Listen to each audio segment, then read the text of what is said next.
And we shared ideas, both experiences in Kenya and Nigeria. And we as from Kenya, we gathered a lot and we learned a lot from those exchanges. It was very intense, participatory for the whole day. We also did an overview of our strategy and innovation in the risk management department with a special bias on data management. And our friends from Nigeria, brothers, they appreciated a lot how we did with our data management. There was a request on to showcase on our whistleblowing framework, which was done by our Commissioner of Intelligence and Strategic Operations.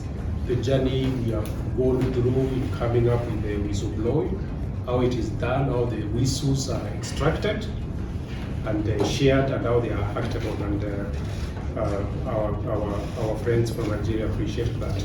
We also had an opportunity to get a presentation from FIRS on the transformation they are going through in terms of automation. And we also learned a lot. We also got to learn the experiences in implementing the high tax system, which was being acquired from Canada, the expenses incurred and the difficulties. And we also learned that, which is something maybe we will borrow in the future, about developing internally our systems. Because we heard from FIRS, you have resulted in developing ICT system in-house, which I think cuts down on expenses. Maybe that is something we can borrow going forward as an authority. From the point that I got to the airport yesterday, I got a brand new security team. Headed by Corporal, forgotten that his name, but he's been so professional, accommodating, and very supportive since I arrived yesterday. The entire board, staff, and management staff of FIRS, including myself, appreciate this. We all feel at home completely here. Thank you once more. Just to share with you why we decided to come here.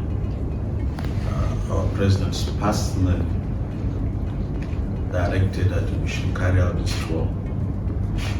I was sharing with the chairman and the CG in his office when they put a question to me, the performance of tax as far as funding our national budget was concerned.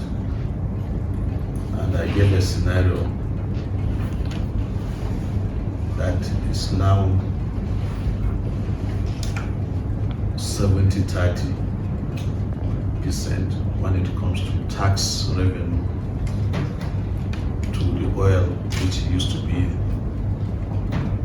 the gold that will continue to survive on. So about 30% of the revenue today that we use in funding our national budget comes from taxes. And ironically also, if you analyze the taxes, 70% of the taxes come from the non-oil sector. Only 30% come from the oil sector today. So tax is positioning itself in Nigeria in a manner that if we do not carry out this presidential directive, maybe the president will summon me one day and issue me a query. So it is directed that we should come to best tax authorities in Africa and learn and share our experiences with you, and also look outside African continent, which are those tax authorities that are doing very well. So that is why we're here. You have already invested in knowledge, you are invested in other resources. The results are there that can be seen practically. So we only want to steal from those experiences and take back to Nigeria, so that we don't need to spend money again. We don't need to invest in people again to do this. We had the National Tax Dialogue, the first one in 2021, and that was why the directive was given. Another thing that we thought we could get, which I've not seen in any of this report, was automatic exchange of information. You don't know whether you have a platform for that already, but we are satisfied and we are up and doing, and by the grace of God, we are currently generating huge revenue from the information that we are exchanging. In about 100 countries.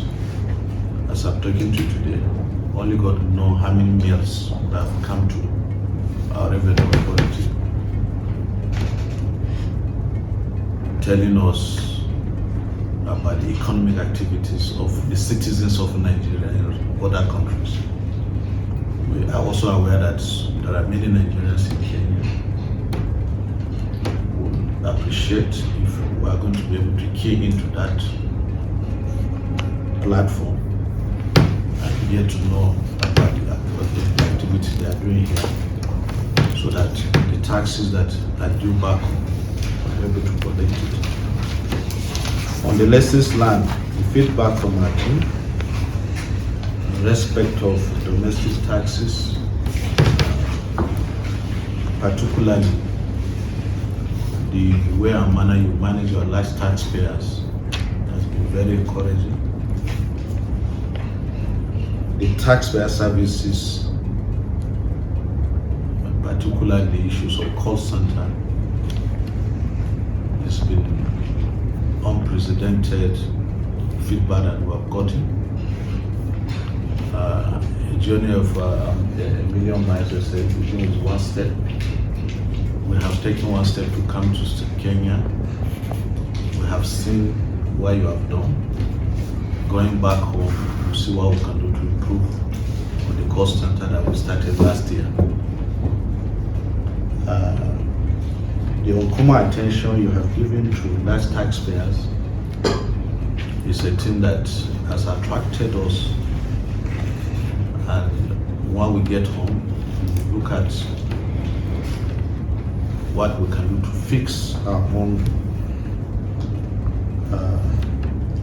that department to make sure that we do better.